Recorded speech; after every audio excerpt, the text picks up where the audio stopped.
Assalamualaikum warahmatullahi wabarakatuh. Alhamdulillah rabbil alamin wassalatu wassalamu ala asyrafil anbiya'i wal mursalin sayyidina maulana Muhammadin wa ala alihi wa sahbihi ajma'in.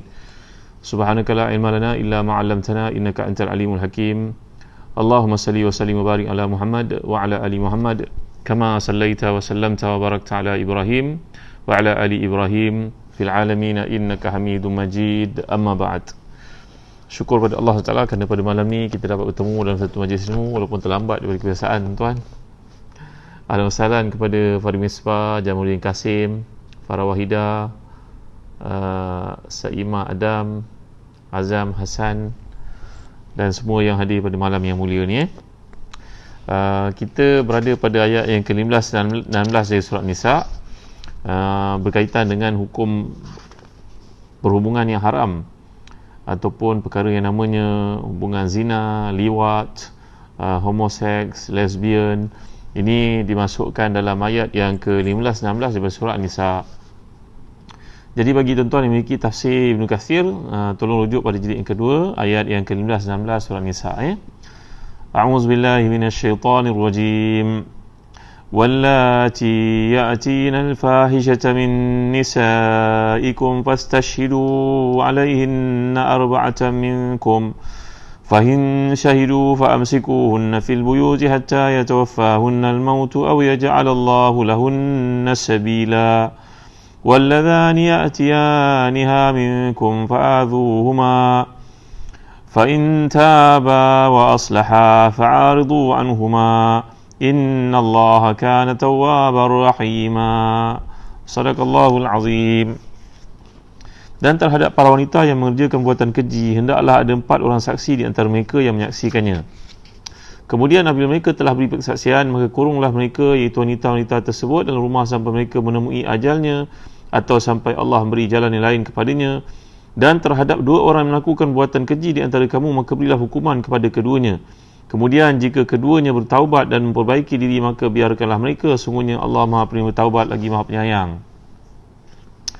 Jadi ayat ini kata Al-Imam Ibn Kathir dalam tafsirnya, pada masa permulaan Islam, jika seorang wanita terbukti telah melakukan perbuatan zina lalu dikuatkan dengan saksi yang adil, maka sebagai hukumannya dia ditahan di rumah dan tidak boleh dibenarkan keluar hingga menemui ajalnya. Baik tuan-tuan dimuliakan Allah sekalian, Allah berfirman, wallati ya'tina al-fahishata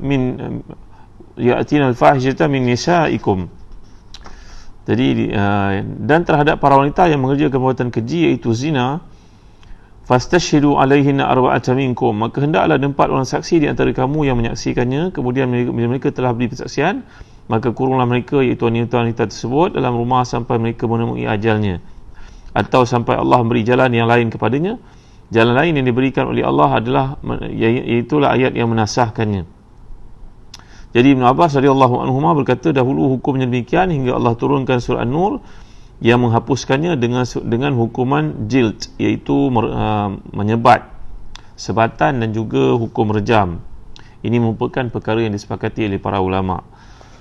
Jadi tuan-tuan yang dimuliakan sekalian, Imam Ahmad meriwayatkan daripada Ubadah bin As-Samit radhiyallahu anhu berkata, bila wahyu turun kepada Rasulullah, hari itu sangat nampak berbekas pada baginda, terasa berat untuk melaksanakannya. Kelihatan pada berubah wajah baginda sallallahu alaihi wasallam.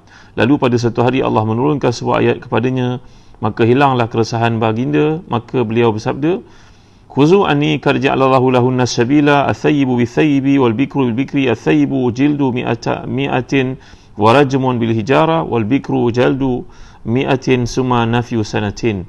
Ambillah olehmu daripadaku, Allah telah memberikan jalan keluar bagi mereka, iaitu lelaki yang sudah berkahwin dan perempuan yang sudah berkahwin, dan begitu juga perawan ataupun mereka yang belum berkahwin. Duda ataupun janda, hukumnya adalah mereka itu direjam. Kemudian bagi mereka yang belum berkahwin, hukumnya adalah disebat 100 kali dan dibuang negeri selama setahun. Hadis ini riwayat Muslim dan juga Ashabus Sunan daripada Ubadah bin As-Samit daripada Nabi SAW, dan Tirmizi mengatakan bahawa hadis ini hasan sahih. Imam Ahmad bin Hanbal berpendapat bahawa jika seorang duda ataupun seorang wanita berzina, maka seorang janda itu berzina, maka mereka dijatuhkan hukuman sebat dan rejam sekaligus. Berbeza daripada jumhur ulama, menurut mereka iaitulah duda ataupun janda yang berzina hanya direjam tanpa disebat, kerana Nabi telah pun menjatuhkan hukuman rejam kepada Ma'iz, Al-Ghamidiyah dan orang-orang Yahudi di kalangan Azimi yang datang kepada baginda mengemukakan permasalahan berkaitan dengan jenayah zina. Maka Nabi tidak pula menyebat mereka, tidak merotan mereka. Mereka hanya dikenakan hukuman rejam sampai mati. Jadi tuan-tuan dan hati dan dikasihi sekalian, perkara ni dibincangkan panjang lebar, terutamanya pada zaman fitnah dan umat Islam berada pada zaman yang kita pun tahu pada ini fitnah ada banyak, tuduhan dikenakan kepada umat Islam bagai-bagai perkara. Jadi dalam ayat ini sebenarnya merujuk kepada satu bab daripada nasakh. Nasakh ni tuan-tuan, nasih dan juga mansukh dalam Islam, kalau kita belajar dalam usul fiqih, ia satu bab iaitu pembatalan hukum yang berlaku kerana rahmat Allah Subhanahu Wa Taala. Ada bagai-bagai penjelasan tentang makna kepada nasih dan juga mansukh ni tuan-tuan dimuliakan Allah sekalian. Jadi secara ringkasnya, perkataan nasakh ni berarti hukum itu dibatalkan dan digantikan dengan hukuman yang lain. Tuan-tuan hati dan dikasihi sekalian. Jadi kalau kita lihat ada beberapa tempat daripada Al-Quran yang Allah jelaskan menggunakan perkataan nasakh dan juga mansukh ini. Contohnya kalau kita lihat firman Allah Subhanahu Wa Taala, "Wa ma arsalna min qablika min rasulin wala nabiyyin illa idza tamanna alqa syaitanu fi umniyatihi fayansakhu Allahu ma yulqi syaitanu thumma yuhkimu Allahu ayatihi wallahu alimun hakim." Dan tidaklah kami mengutuskan sebelummu seorang rasul atau seorang nabi melainkan apabila dia bercita-cita supaya kaumnya beriman dengan agama yang dibawanya, maka syaitan pun akan datang untuk melemparkan hasutannya mengenai usaha nabi ataupun rasul itu. Oleh itu Allah segera menghapuskan apa yang mengganggu fikiran oleh syaitan itu, dan Allah menetapkan ayatnya ataupun ketetapannya yang kukuh. Jadi maksud nasakh ni kalau kita lihat tuan-tuan dari sudut usul fiqihnya, ia merujuk kepada mengubah, membatalkan satu, menempatkan satu lain sebagai gantinya, dan dia mengubah satu ketentuan kepada ketentuan yang lain. Jadi dalam kes yang dirujuk ini, kalau wanita melakukan perbuatan zina, maka dalam hukum di awal Islam mereka dikurung di rumah, tidak dibenarkan untuk keluar sampai ajal ataupun matinya.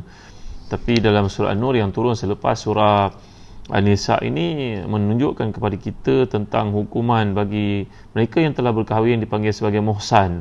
Muhsan ni maknanya orang yang telah pun terpelihara. Sepatutnya dengan berkahwin menghalang seseorang tersebut daripada melakukan buatan zina, kerana dia ada laluan ataupun ada jalan untuk memenuhi syahwatnya, iaitu dengan pasangannya. Tapi walaupun telah ada pasangan, maka mereka tetap melakukan zina, maka itu sebabnya mereka dikenakan hukuman rejam sampai mati. Manakala bagi yang belum berkahwin dipanggil ghairu muhsan, maka bila melakukan zina dikenakan sebatan sebanyak 100 kali, dan kemudian diasingkan ataupun dibuang negeri ke tempat yang lain. Inilah hukuman yang dibawakan oleh Allah SWT dalam surah An-Nur, membatalkan hukum yang terdapat dalam surah An-Nur, membatalkan apa yang terdapat dalam surah Nisa yang sedang kita bincangkan ni tuan-tuan. Jadi kalau kita perhatikan, kenapakah adanya nasih dan juga mansukh ni? Bukankah Allah Taala Maha mengetahui? Allah ni, ilmu Allah, kata Imam Ghazali, bersifat syamil, kamil, sempurna, bukan macam ilmu saya yang pada hari ini baru saya tahu ada satu benda baru. Saya belajar, bertambahlah ilmu saya berdamping dengan para ilmuwan, jumpalah dengan hakikat-hakikat baru yang sebelum ini saya tidak pasti. Jadi itu sifat ilmu manusia banding dengan ilmu Allah SWT. Baik tuan-tuan rahmati dan dikasihi, kata antara para ulama yang menarik mengupas bab nasih dan juga mansukh ini adalah Al-Imam Az-Zarqani. Maka beliau mengatakan bahawa di antara hikmah adanya nasakh dan juga mansukh dalam Islam, iaitu pembatalan hukum, untuk dibawa hukum yang lain, ada hikmah-hikmah yang tertentu di sebaliknya, ada falsafah di sebaliknya, ada sebab musabab di sebaliknya. Antaranya yang pertama sekali adalah untuk mendatangkan menunjukkan kesempurnaan Islam, kerana Islam datang untuk merawat masalah yang berlaku dalam umat Arab satu ketika dahulu. Sebagai contohnya, mereka minum arak, susah nak buang minum arak itu, maka pengharaman arak datang berperingkat-peringkat. Jadi begitu juga kalau kita lihat antara hikmah, kata Imam Az-Zarqani, untuk menjaga kemaslahatan manusia, kerana Islam ni adalah penyudah sekalian agama sebelumnya. Jadi agama ni punya unsur-unsur yang hidup dan menjaga kemaslahatan manusia, jadi mampu untuk memenuhi keperluan jasad dan juga tuntunan ruh. Jadi begitu juga dalam konteks nasakh dan juga mansukh ini adalah untuk memberi kemudahan untuk beramal. Kerana syariat Islam diturunkan berperingkat-peringkat, dan ini telah saya jelaskan tadi dalam pengharaman arak sebagai contohnya.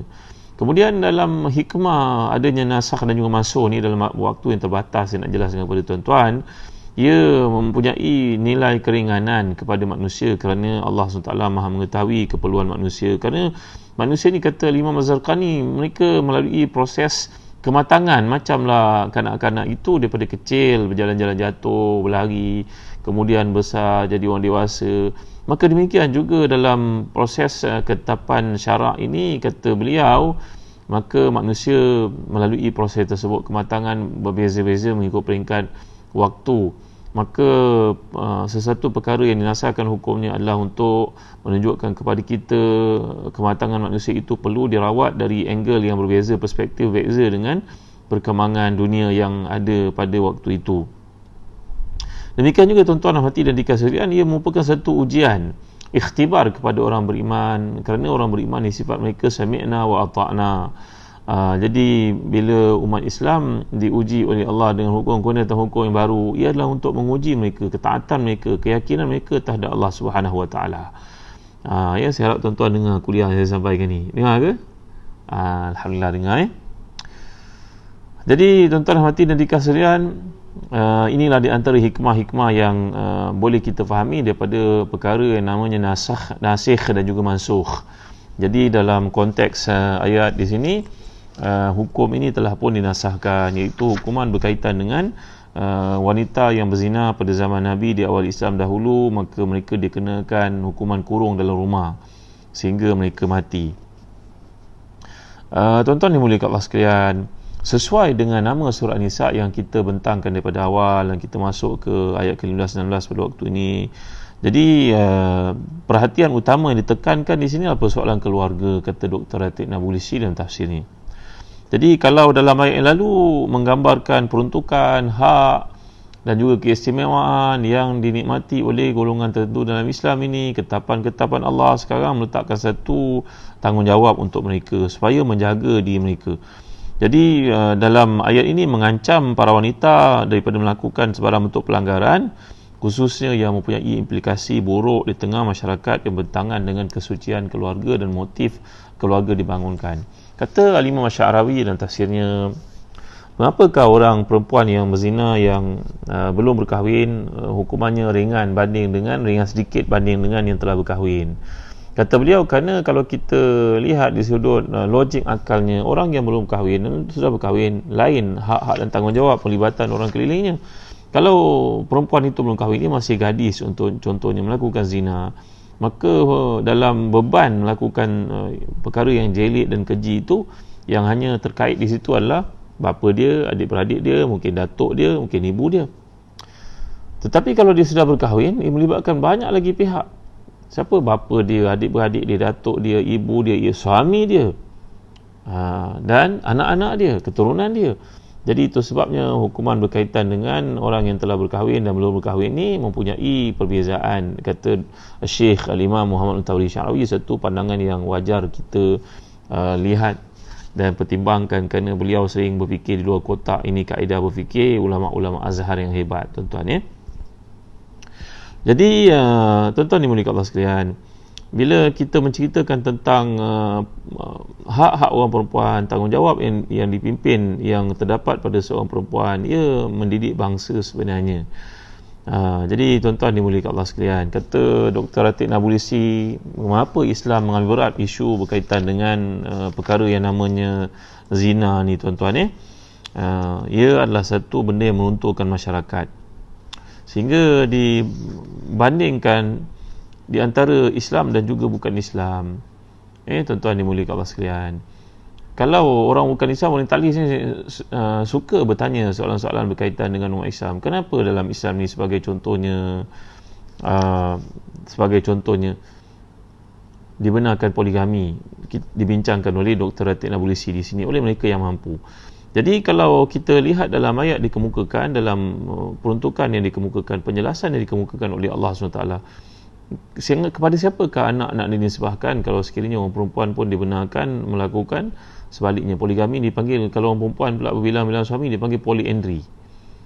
Monogami, poligami dan juga polyandry. Ya, dan sucinya hubungan perkahwinan kalau dilihat, kata Imam Mutawalli Sya'rawi dan tafsirnya, ketika beliau disanggah oleh orientalis barat, dia mengatakan, mengapakah Islam mengenakan peruntukan tertentu, kebenaran tertentu dalam konteks tertentu bincangan dari surah An-Nisa ini. Maka beliau bincang secara open dan mendatangkan hujah-hujah yang kukuh dengan berkata, bagaimanakah kamu merawat perempuan-perempuan yang bekerja sebagai apa yang kita nak panggil, bahasa ni tahu apa elok lah tuan-tuan, pekerja-pekerja apa nak sebut pekerja-pekerja yang melakukan buatan maksiat, buatan haram. Kalau seseorang pergi ke negara-negara barat, mereka tahulah ada tempat-tempat yang dibenarkan untuk melakukan aktiviti haram itu. Bagaimana kamu nak kawal penyakit daripada berlaku di situ, kata Imam Mutawalli Sya'rawi. Maka jawapan negara yang maju dari sudut kebendaan seperti Barat, UK, France, Germany, mereka jawab apa tuan-tuan? Mereka kata kami akan buat spot check. Maka datang pihak Kementerian Kesihatan mereka untuk pergi membuat spot check di tempat-tempat yang melakukan, yang dibenarkan melakukan buatan-buatan maksiat haram itu, dilegalize kan, legitimate kan. Maka pihak Kementerian Kesihatan akan buat spot check untuk pastikan kesihatan yang ada pada pekerja-pekerja perbuatan-buatan perempuan yang melakukan buatan-buatan hubungan yang diharamkan dalam Islam itu tuan-tuan. Maka tanya Imam Mutawalli Sya'rawi, adakah kamu buat benda yang sama terhadap orang berkahwin? Mereka pun tak boleh jawab, terdiam, tak boleh jawab. Kenapa ya dalam bila berkahwin tidak perlu datang spot check, buat uji kaji sama ada dia membawa virus tertentu ataupun tidak. Tapi mereka yang buat, yang tidak berkahwin dan duduk melakukan berpelesiran seperti itu, maka kamu kena buat inspection masa ke semasa untuk inspect kemampuan kualiti kesihatan mereka. Kenapa? Makanya mereka tidak boleh jawab. Mereka sendiri memiliki jawapan. Dikatakan satu cerita lawak lah tuan-tuan tentang isu perkahwinan di Barat banding dengan umat Islam. Bahawa di Barat, kenapa mereka sambut Mother's Day? Ada ke Father's Day tuan-tuan? Saya pun tak pastilah. Ada ke Mother's Day? Mother's Day ada. Father's Day ada tak?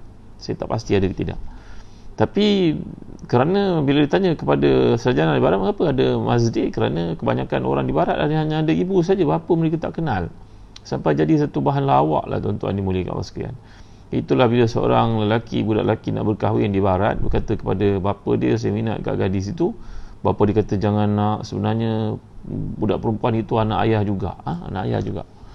Maka dia adik-beradik dengan kau, kerana ibunya girlfriend ayah.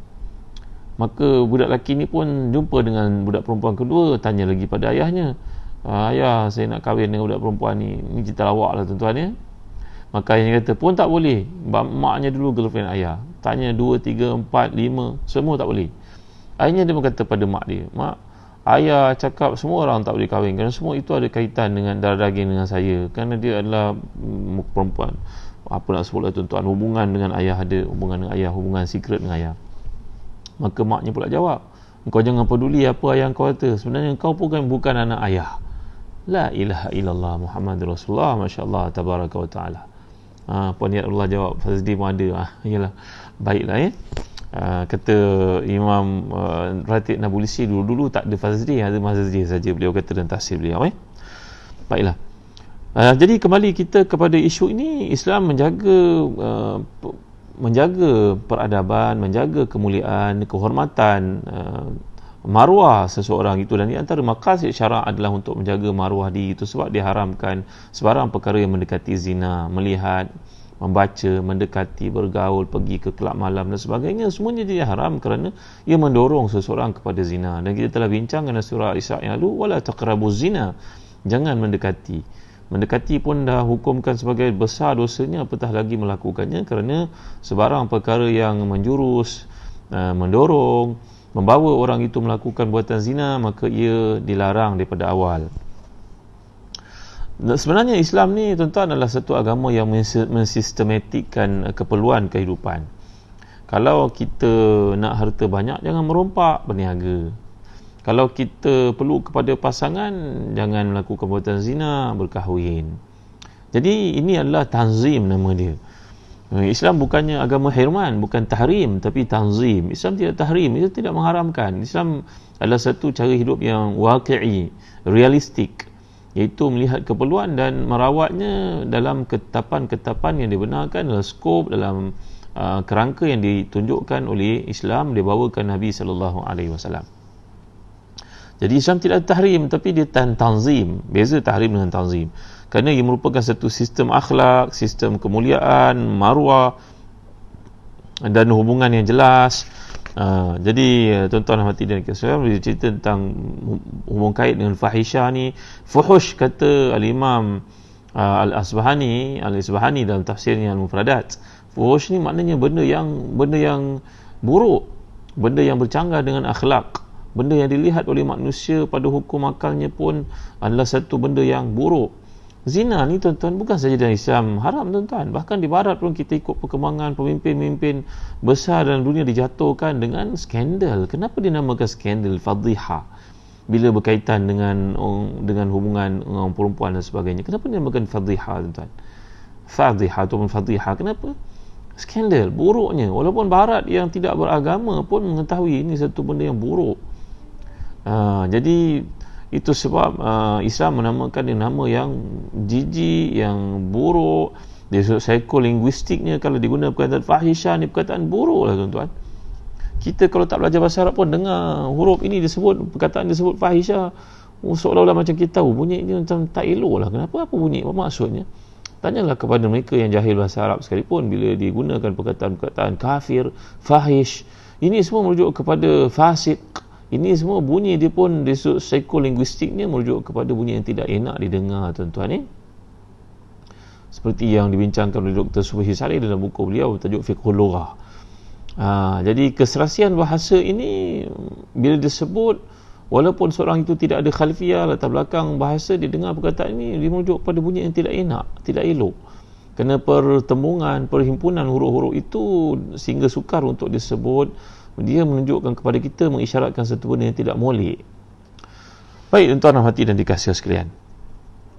Ya, maka kalau kita rujuk di mana sahaja, di timur ke di barat ke, apa sahaja yang berkaitan dengan isu lelaki dan perempuan ini boleh menjatuhkan orang. Selain daripada isu berkaitan dengan keuangan, breach of trust, berkaitan dengan menggelapkan duit orang yang terlibat dengan apa dia istilahnya, orang yang khianat, orang yang pecah amanah, maka dijatuhkan seorang di timur, di barat, di mana sahaja negara orang Islam atau bukan Islam dengan skandal berkaitan dengan orang perempuan, dan ia sudah pun merujuk kepada hinanya perbuatan seperti ini walaupun perspektif orang-orang kafir yang tidak beriman kepada Allah sekalipun.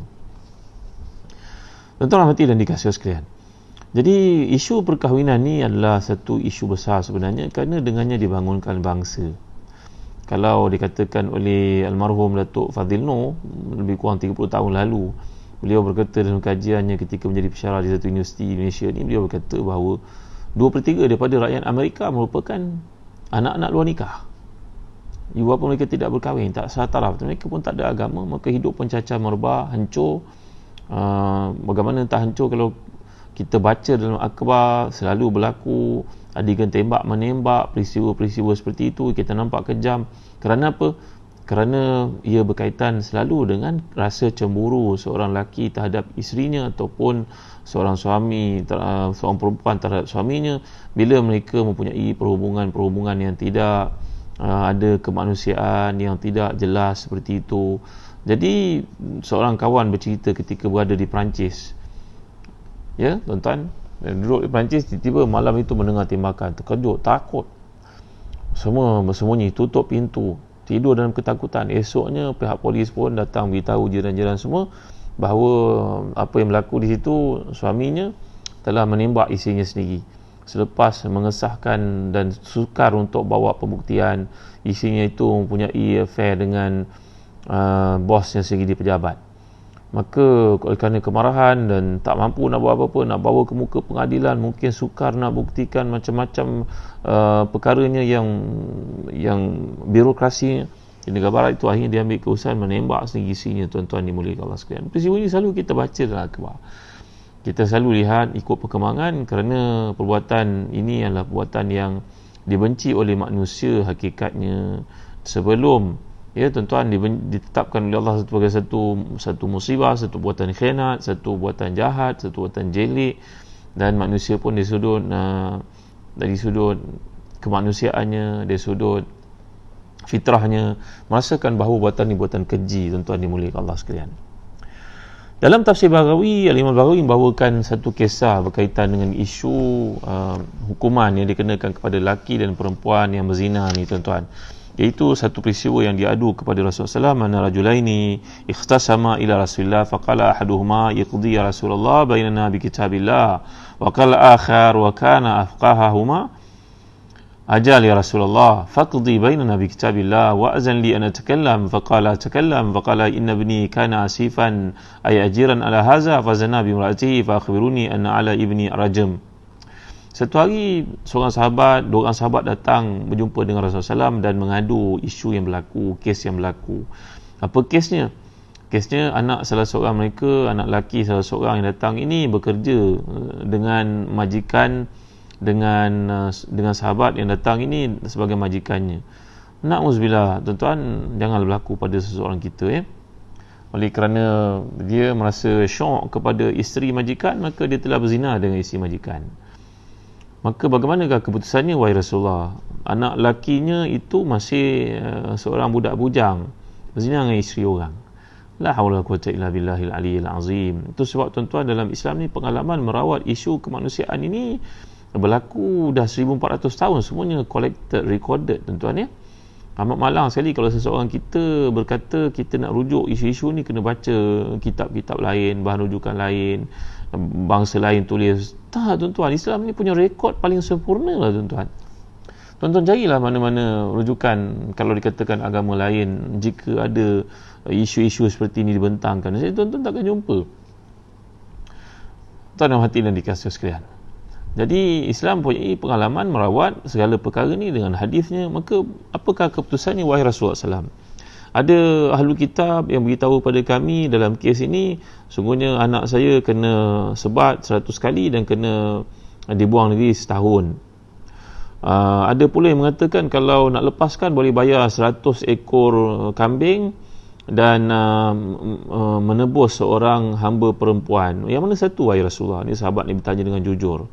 Maka jawapan Nabi SAW, la aqdiyanna bainakuma bi kitabillah amma ghanamuka wa jariyatuka farud alaika. Aku akan buat keputusan kepada kamu berdasarkan ketetapan daripada Allah SWT, hukuman yang ada dalam kitabullah.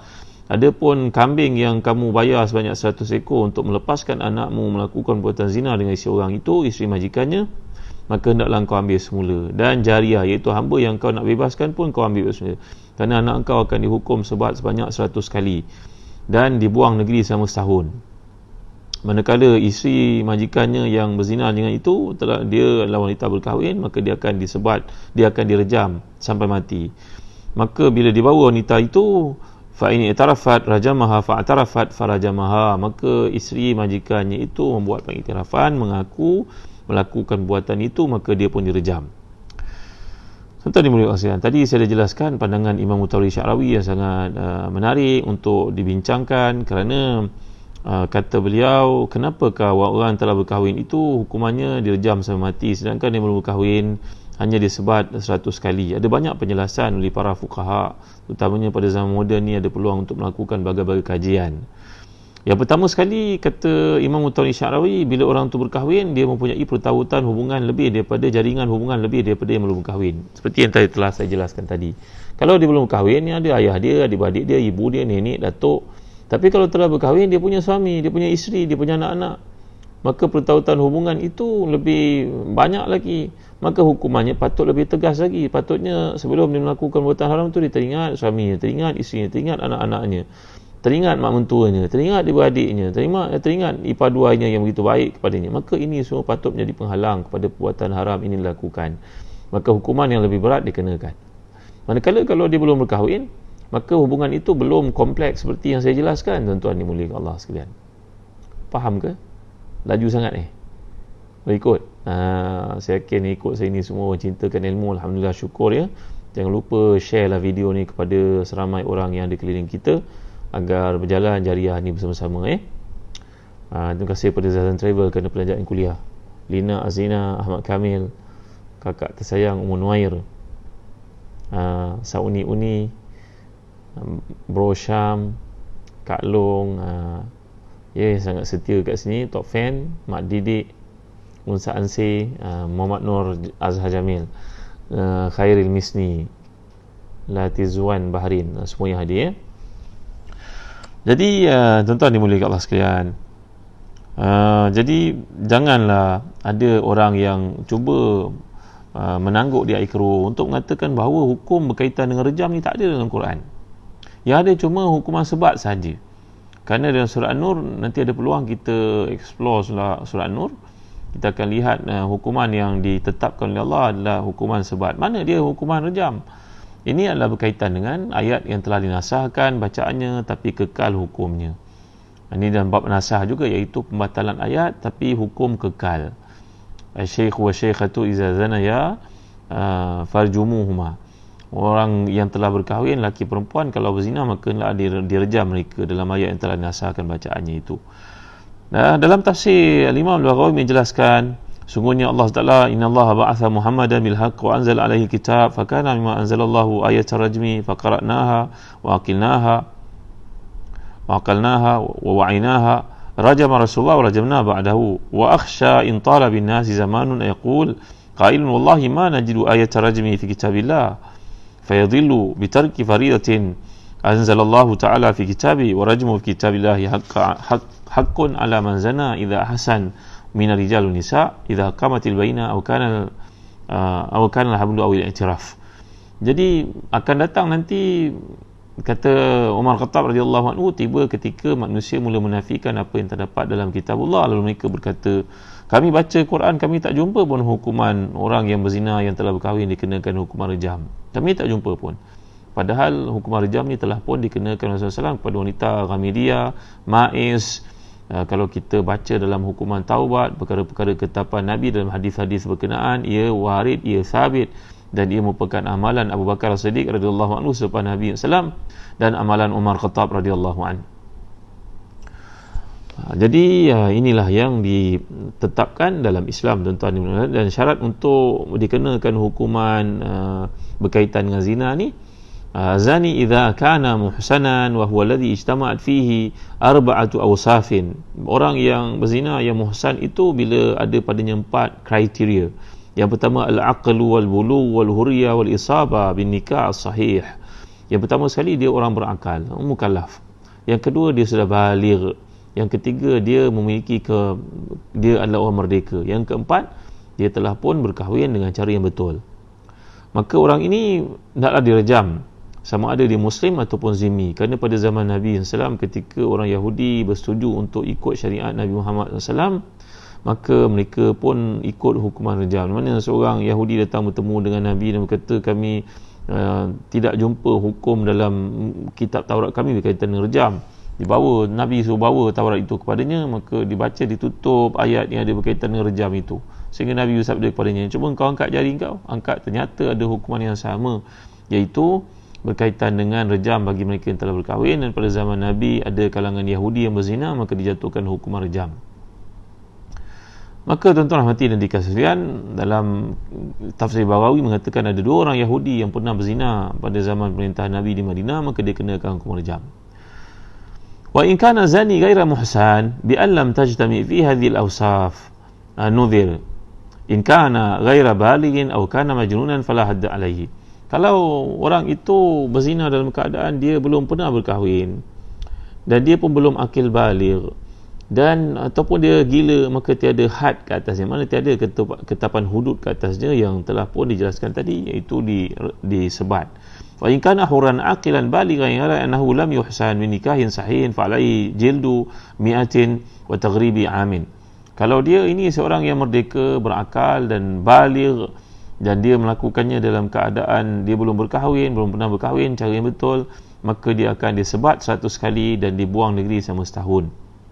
Wa in kana abdan fa alaihi jildu 50 wa fi taghribihi qawlani in qulna yugharrab fihi qawlani asahuhuma nisfu sanatin kama yujallad 50 al-nisf min al-hur. Adapun kalau seorang itu merupakan hamba, dia berzina dalam keadaan dia belum pernah berkahwin, maka hukumannya disebat separuh daripada orang yang merdeka. Ini kalau hamba disebat 50 kali. Kalau orang yang merdeka disebat 100 kali, yang hamba disebat 50 kali. Dan berkenaan dengan dibuang negeri itu ada dua pendapat. Pendapat pertama mengatakan tetap setahun juga macam orang merdeka. Pendapat kedua mengatakan dibuang negeri selama 6 bulan saja, itu separuh daripada setahun. Kerana hukuman bagi orang yang berstatus hamba ini adalah separuh daripada orang merdeka. Jadi tuan-tuan dimuliakan Allah sekalian, kalau kita lihat dalam bandingan pada hari ini, orang merdeka dan orang yang merupakan hamba tak samalah dengan pekerja-pekerja asing, warga asing ada di negara kita. Nanti ada orang kata pula warga asing yang bekerja kat negara kita melakukan hukuman ni, kalau adalah negara Islam mereka pun kena setengah daripada orang mereka. Tak.